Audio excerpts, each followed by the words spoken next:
Okay, in this session we will determine the dN by dt. So it's a continuation part of the retardation test, right? There we have connected one voltmeter V1 which was connected across the armature. So that is going to read the value of a back EMF of the motor, right? So we know that a back EMF is proportional to what? It is proportional to speed. It is proportional to speed. So that the voltmeter is going to calibrate that to read that speed directly. So whenever the motor is cut off from the supply, so the speed will decreases, right? So the time which is required for the definite decrease in the speed will be noted down with the help of a stopwatch. So we are going to plot a graph. So that graph will be the x-axis with respect to the time and y-axis with respect to the speed. So we will find that there will be a constant speed. Okay, so this will be the AB slope, and we will find that there will be a decrease in the slowdown in the speed when there is the motor is cut off from the supply. So that point we will mark it as C. So here you can see that a curve which shows the variation between the time and the speed which is obtained from the voltmeter, and which has been calibrated from that. So at any point C that corresponds to the normal speed, and a tangent AB is drawn to that. So then the dN by dt, can be written as OA, the value OA divided by OB. So OA is the speed in RPM divided by the OB will be the time in seconds. Okay. So this is how the dN by dt can be determined. So the value obtained from this, it will be substituted in the expression for the W, which is nothing but a rotational losses. Okay. Now let us determine the moment of inertia. Determination of moment of inertia I. Okay.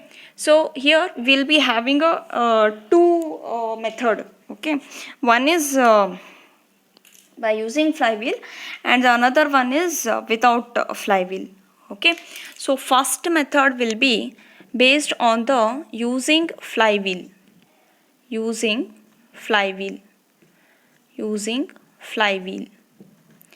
Okay. So by using a flywheel, the armature supply is cut off, and the time required for the definite change in the speed that will be noted to draw the corresponding curve as what we have drawn in the previous case. So that curve which is drawn here considering only the armature of the machine. So now a flywheel with the known moment of inertia, let me take it as the known moment of inertia value as I1. That is being mounted onto that shaft. It has been placed onto that shaft, and same curve will be drawn again.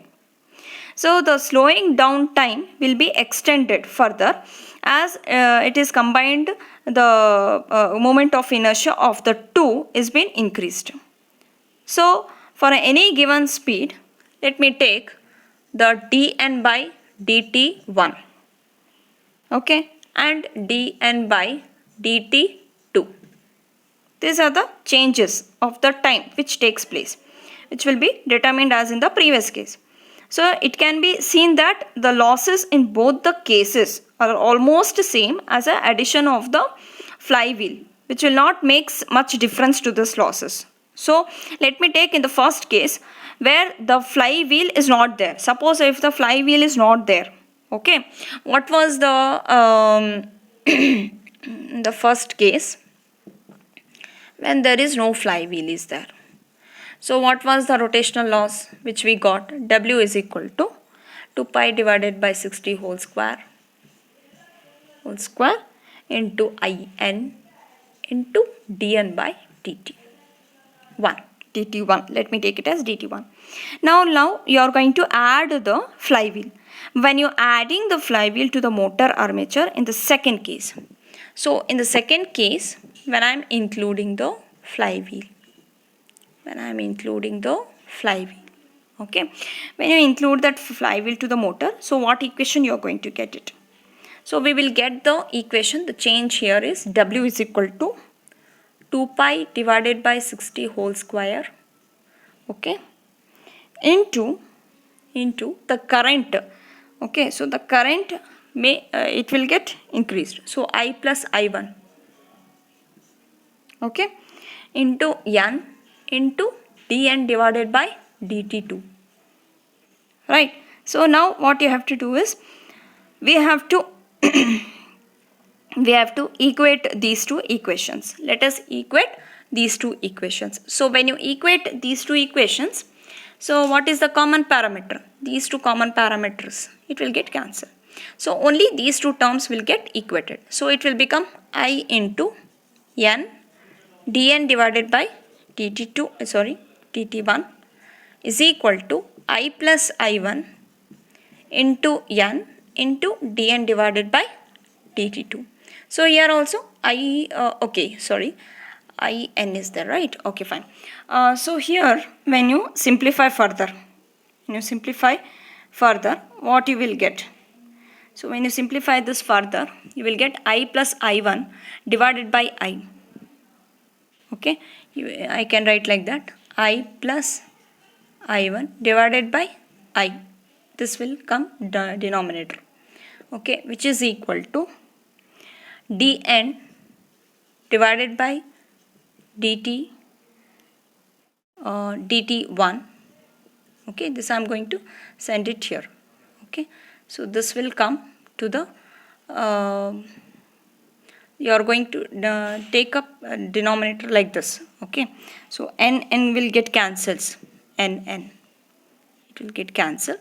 So I plus I1 divided by I plus I1 divided by I, and this dN divided by dt1 divided by dN divided by dt2, dN divided by dt2, right? So you'll get like this. So when you simplify this further, okay, when you simplify this further, what will be the moment of inertia? I. Okay, when you simplify this further, I. So what I am going to do, this I, I am going to write it this side, and this entire thing will come here, okay. So therefore when you simplify this further, I is equal to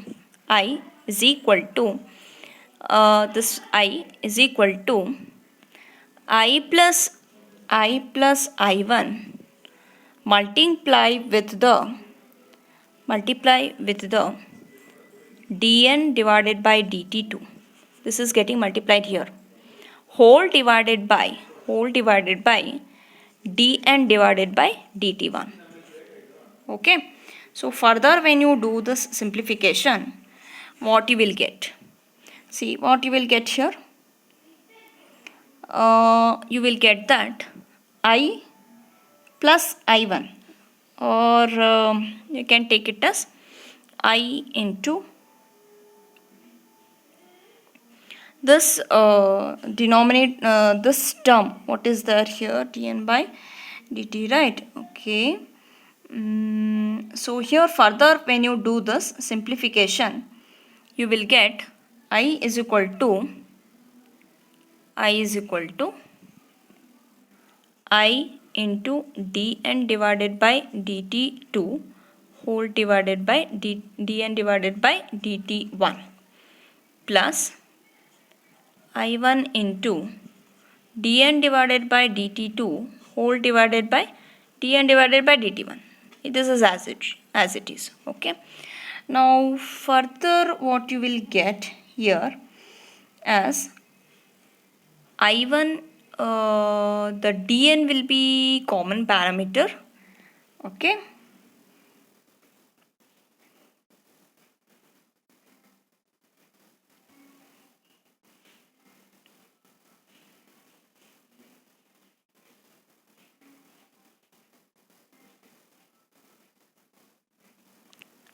Yes. See here, what will happen? This is dn by dt1. You can take it this side. Okay. So that what you will get here, you will get it as I into dn by dt1. So this I and I, so when you take a difference, okay, when you collect it on one side, so you will get I as a common parameter, and this will become dn by dt2 minus dn divided by dt1, okay, is equal to or else dn by dt1 minus dn by dt2 you may get, okay, and this will be I1 into dn divided by dt2, right? Okay. So here further you can take out the dn outside, okay. So what you will get here, once you take up the further dn outside, so I am going to do the simplification here. So it will retain it as I into dn, I will take it outside, so it will become 1 divided by dt1 minus 1 divided by dt2 is equal to I1 into dn divided by dt2. So dn I will cancel it off, okay, and I will remove that all the differentiation by integrating it, okay, on both the sides. So it will lead to I into 1 divided by t1 minus 1 divided by t2 is equal to I1 divided by t2, okay. So further when you simplify this, so we'll get I is equal to I1 divided by t2. This one parameter you have to you can simplify this. 1 minute, I will do that. So here it will be t1 into t2, so this is t2 minus t1 is equal to I1 divided by t2. So here t2 get cancels. So further when you simplify, so you will get I into t2 minus t1 divided by t1 is equal to I1. Therefore, what will be the I1 expression? Right. So what will be the I1 expression? What will be the I expression? So I expression will be equal to I1 into T1 divided by T2 minus T1. T2 minus T1. Okay. So I'm going to write down. Therefore, I is equal to I1 into T1 divided by T2 minus T1. Okay. So we'll get the expression. I'm going to write it here. So finally we get I is equal to I1 into T1 divided by T2 minus T1. So this is what the expression we are going to derive. So this is with the first method. So another method is that is without using the flywheel. Without using a flywheel. So in that method, the time is noted for a machine to slow down by say 5%, considering only the armature alone. So then a retarding torque, either a mechanical or electrical, is applied. So preferably the electrical retarding torque is applied, and the time required to slow down by 5% is noted down again. So we will assume that for 5% of the time we are going to slow it down. Okay. And the method by which the electrical torque is being provided, so that you have seen it in the circuit diagram. So where the switch in which the switch, after disconnecting from the supply, it will be thrown to the terminal of a 1 dash and 2 dash. So the machine then gets connected to the non-inductive the load resistance, right?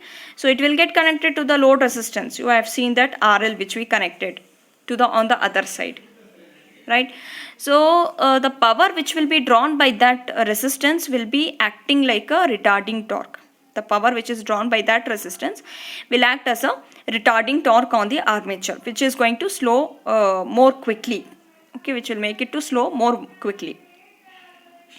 So in that case, without using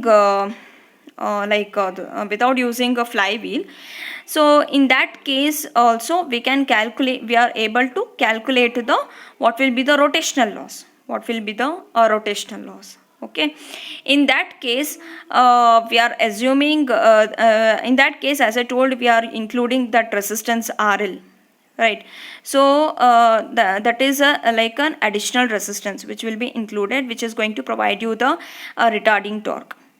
Okay, so there also we will take up what is the time consumed, like let T1 will be the time taken when the armature is considered alone, and let T2 be the time when the armature is connected across the load resistance. So let us take up the V as the average voltage across the R and IA as the average current.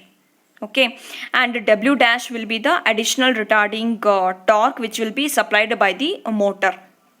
So in that case also the W will be taken as 2 pi by 60 whole square into In into dN by dt1. Let us assume that one. And additional rotational loss, we will assume it as the W plus W dash. Okay, W plus W dash, which will be equal to 2 pi by 60 whole square. Now without including the flywheel, what is the action which is going to take place? So the same thing, the derivation will be there, the only a little change will take place. So let me rub out this. So here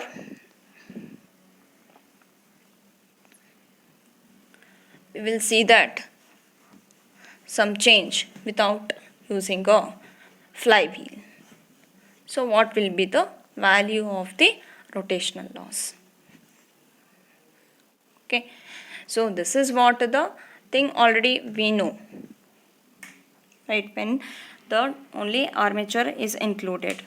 Okay, when the additional retarding electrical torque is supplied by the motor, at that time it will be included as W plus W dash, which is equal to 2 pi by 60 whole square into In into dN divided by dt2.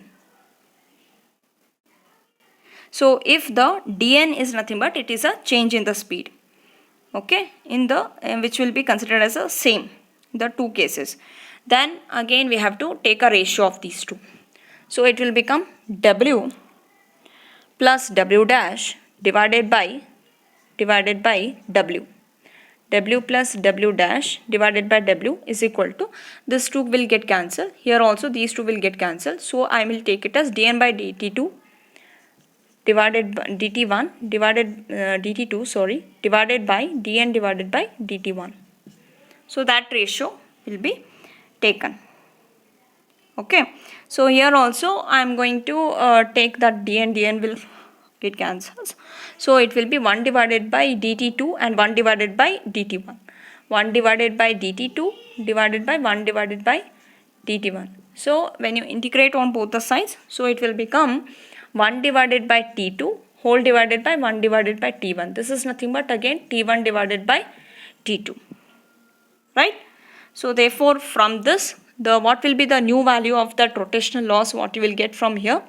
So W plus W dash divided by W, finally we are getting T1 divided by T2. So therefore W is equal to just cross multiply here, W plus W dash divided by T1, correct?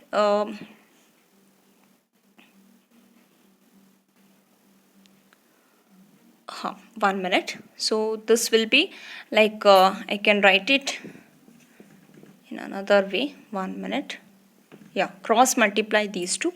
So you will get W plus W dash multiplied by T2 is equal to W into T1. Okay, so I am interested to determine the value of stray loss. What will be the change in the stray loss, W? Okay, so here this W I am going to shift it here. So it will be W into T2 minus W into T1 is equal to this. I am going to shift it on the or else 1 minute. W into T1, keep it like that only. This you have to shift it here. So it will become minus W into T2. So this will be as it is with the positive sign, W dash into T2. So here W into T1 minus T2 is equal to W dash into T2. Therefore, what will be the W? W is equal to, so I will get a new value. W is equal to W dash into T2, W dash into T2 divided by T1 minus T2. T1 minus T2. Okay. So this is what we will get the here dN by dt1 is nothing but it is a rate of change in speed without the extra load, whereas dN by dt2 is the rate change in the speed with extra load, which is providing the retarding torque. Okay, so this is how about the calculation of the calculation or the determination of the moment of inertia by including flywheel and without flywheel of a retardation test. Thank you for watching this video.